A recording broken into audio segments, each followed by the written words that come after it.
સર્વે વૈષ્ણવોને જય શ્રી ગોપાલ। આજે આપણે પરમ ભગવદીય વૈષ્ણવ શ્રી પાણજીભાઈના પ્રસંગનું પઠન કરવા જઈ રહ્યા છીએ, જેની શરૂઆત આપણે શ્રી ગોપાલજીની વંદનાથી કરીએ। શ્રી ગોપાલમ સર્વદા વંદે ભક્તિહમ સુકૃપાનિધમ સ્વરૂપદાન દાતારમ પાવભક્તિ વિવર્ધકમ। પ્રભુ શ્રી ગોપાલજી આપણને આજ્ઞા આપે કે આ પ્રસંગનું આપણે પઠન કરીએ। બોલો પ્રભુ શ્રી ગોપાલ લાલ કી જય। પાણજીભાઈ જ્ઞાતે ઓદિચ્ય બ્રાહ્મણ હતા અને પડધરી ગામે નિવાસી હતા। તેમને પ્રભુ શ્રી ગોપેન્દ્રલાલજીનું નામ અને નિવેદન હતું। પોતે જ્યારે શરણે થયા કે તુરત જ એમનું પોતાનું સર્વસ્વ ધન આદિ જે કંઈ હતું તે શ્રી ગોપેન્દ્રજીને અર્પણ કરી દીધું અને ફરીથી પોતાનો અલૌકિક વ્યવહાર ચલાવવા લાગ્યા। અષ્ટપહોર શ્રી ગોપેન્દ્રજીના ધ્યાનમાં રહેતા। વળી પાણજીભાઈ સમર્થ વિદ્વાન હતા।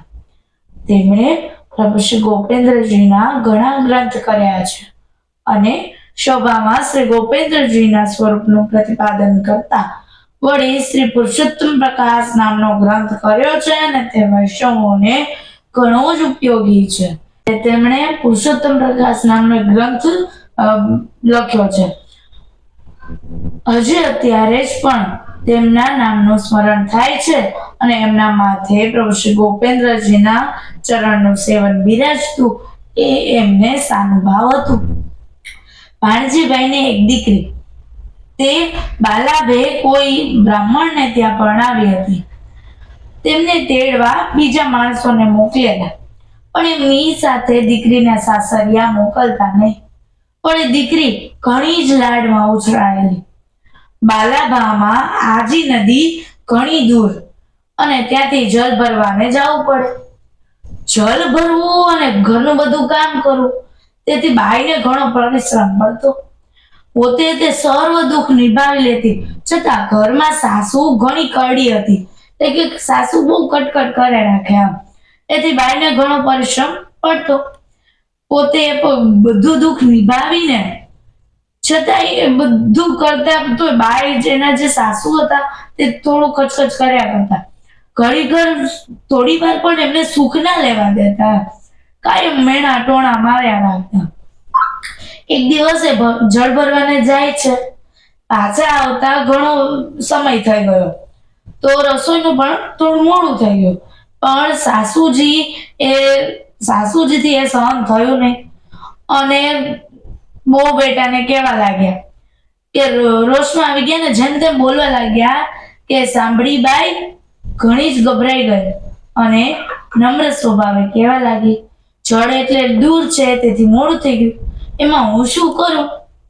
એ વાત સાંભળતા તો સાસુજી વિપરી ગયા અને મહા કઠોર શબ્દ કહેવા લાગ્યા, તું બેશરમી અને તને શરમનો છાંટોય ક્યાં છે? વળી સામું બોલે છે મારી? નાના કે મોટાનું કઈ ભાન છે તને? જેમ ને તેમ બોલે છે તે। અમે અમારી જિંદગીએ જળ ભરી ભરીને કાઢી, તું આજ સવારની આવેલી ને કામ કરવું ગમતું નથી ને તને એટલું ચાલવામાં પણ મહેનત લાગે છે। મોટો ભગતરો છે, કમાવાની તેવડ નહીં, તેથી બધું લૌકિક છોડી અને આઠે પોર જાણે પ્રભુના ધ્યાનમાં કેમ પડ્યો રહે છે એવો ડોળ કરે છે। વળી કે છે કે ઠાકોરજી તો એને વશ થઈને રહ્યા છે। જો તારા એ ભગતરા બાપને કહી દે કે નદી પાદરમાં લાવે, એને તો ઠાકોરજી આધીન છે ને તો આટલું નહીં કરે વગેરે અનેક પ્રકારે કટુ વચનો એમને કહેવા લાગે છે। આ સાંભળી બાઈ ઘણી જ ગભરાઈ ગઈ। સાસરિયામાં પોતાનો પક્ષ લે એવું કોઈ નહીં, હંમેશા મેણા ટોણાથી બાઈ પૂરી કંટાળી ગઈ। એવામાં પડધરીનો એક માણસ ઓળખીતો આવ્યો। એને બાઈએ બધી વાત કહી કે પિતાજીને કહેજો કે હવે હું અહીં બહુ મૂંઝાઈ ગઈ છું, એથી શ્રી ઠાકોરજીનો આધાર રાખી રહી છું। સ્થિતિ ઘણી જ દુઃખદાયક બની છે। સાસુનું જોર ઘરમાં ઘણું જ છે, પરવશ બનીને જે જુલ્મ થાય એ સહીને રહું છું.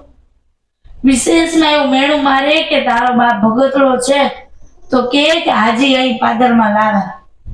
માટે પિતાને કહેજો કે જો બને તો આવીને શુદ્ધ લેજો. એ માણસ ગામમાં પોતાનું કામ પતાવી અને ઘરે ગયો અને જે બધું બન્યું હતું એ બધું પારજીભાઈને કહ્યું. દીકરીનું દુઃખ સાંભળી પારજીભાઈનું દિલ ઘણું જ દુભાયું અને પ્રભુની આજ્ઞા લઈ પોતે બાલાભે જવા નીકળ્યા. માથે વરસાદ વરસે છે, વીજળી થાય છે, પગના કાંડા બુડી જાય એવો કાદવ છે અને નજીક સંકટ વેઠી એક દિવસમાં 12 ગામનો પંથ કાપ્યો. આજીના કાંઠા નજીક જાય ત્યાં છલોછલ પૂર આવી ગયું. શ્રી ઠાકોરજીનું સ્મરણ કરીને બાળજીભાઈએ નદીમાંથી લીટી દોરી અને ચાલી નીકળ્યા. એ જ સમયે કૃપાનિધાન શ્રી ઠાકોરજીની કૃપાથી જળ સાથે ચાલી નીકળ્યું. એ રીતે નદી સાથે લઈને ગામને પાદરે આવી પહોંચ્યા.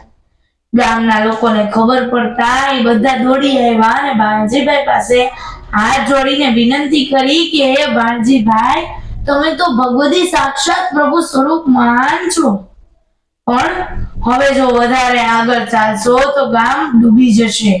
બ્રાહ્મણની સ્ત્રી કઠણ વેણથી કંઈક ના જીવ જાશે. બાણજીભાઈ કહે, મારે તો મારી દીકરીનું દુઃખ ભાંગવું છે, માટે આ જળ વેવાણના આંગણામાં લઈ જાઉં, જેથી ઓસરીની કોરે બેઠી બેઠી વેવાણ નાય કરે અને કાયમ સંભાળે. એ સાંભળી લોકો બ્રાહ્મણને ઘેર ગયા. એના આખા કુટુંબને તેડી રહ્યા.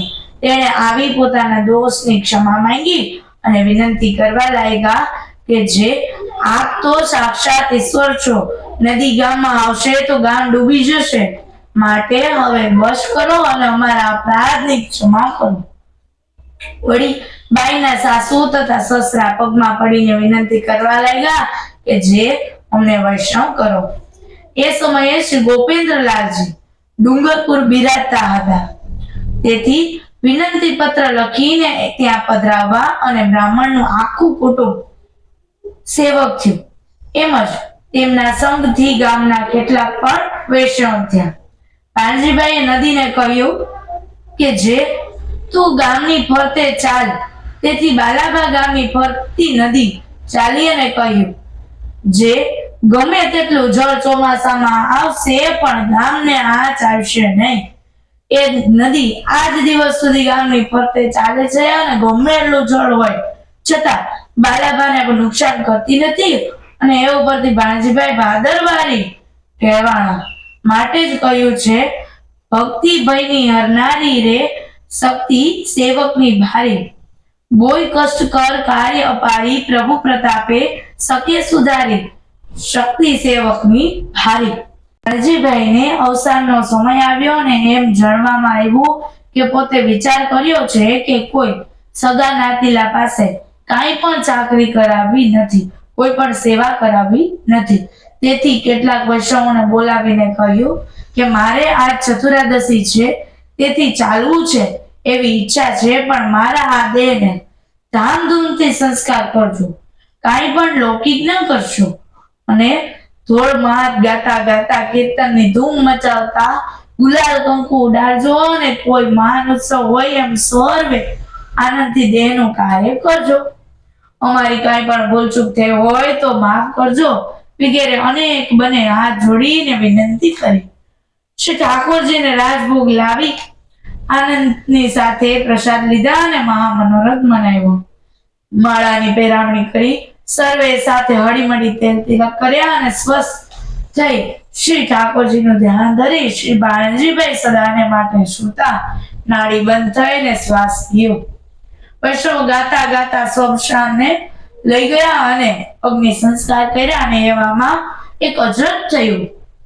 ગામમાંથી એક વાણિયો નવાનગર કઈ કામે ગયેલ છે એ પાછો આવ્યો અને બાણજીભાઈ અલૌકિક દેહ ધારણ કરી અને એમને સામા મળ્યા. હાલમાં મંગલરૂપ તિલક બિરાજે છે અને ખંભે થેલો રહી ગયો છે. તેમને જે ગોપાલ કરી વાણિયો કહેવા લાગ્યો કે બાણજીભાઈ, આ થેલો લઈને ક્યાં ચાલ્યા? હું અહીં સાફસૂફ કરું બે ઘડી વિશ્રાંતિ લઈ અને કૃપા કરી ભગવદ ગુસ્ત કરો.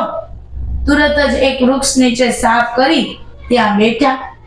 વિવિધ વાત કરતા સમય ઘણો જતો રહ્યો અને ત્યાં બાળજીભાઈ કહેવા લાગ્યા, હું તો શ્રી યમુના પાન કરવા જાઉં છું, ત્યાંથી હવે પાછા આવવાનો નથી. સર્વે વૈષ્ણવોને મારા જય ગોપાલ કહેજો. વળી હું તમને બતાવું તે સ્થળેથી અમુક રકમ કાઢી સર્વે વૈષ્ણવો સાથે મળી પ્રસાદ લેજો, ત્યારે જ મારા ચિત્તને શાંતિ થશે. એ મુજબ અનેક વાતો કરી ત્યાંથી બંને જુદા પડ્યા. વાણીઓ ગામને પાદર આવે ત્યાં તો સૌ બળતું દીઠું. એથી બધાને પૂછ્યું કે ગામમાંથી કોણ ચાલ્યું વળી? ત્યારે સર્વે જવાબ આપ્યો કે જે ભાણજીભાઈ ચાલ્યા છે. એ સાંભળી વાણીઓ ચકિત થઈ ગયો અને કહેવા લાગ્યો, ભાણજીભાઈ તો મને હમણાં જ સામા મળ્યા. ખંભે થેલો હતો, ભાલમાં તિલક હતું અને મને કહ્યું પણ કે હું જમનાપાન કરવા જાઉં છું. અમે સાથે બેઠા પણ ખરા. ભાણજીભાઈએ મારા ઉપર ખૂબ કૃપા કરી, કેટલીક ભગવદગુસ્ત પણ કરી.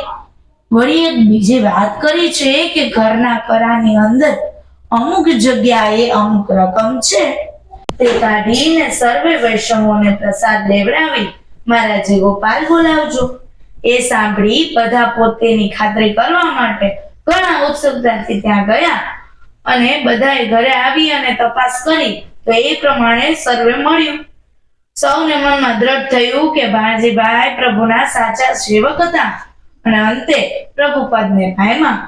એ એટલા ભાગ્યવાન આ સમયમાં એના જેવા મળવા બહુ દુર્લભ છે. પુરુષોત્તમ પ્રકાશ બનાવી કીર્તિ એને રાખી, હજી સુધી એ ગ્રંથ બધે સ્થળ રહ્યા વૈષ્ણવો બાકી. એની પાછળ વૈષ્ણવજનને મળી મહાન પ્રસાદી, એ રસનો સૌ અનુભવ લેજો, હરિ આપે છે યાદી.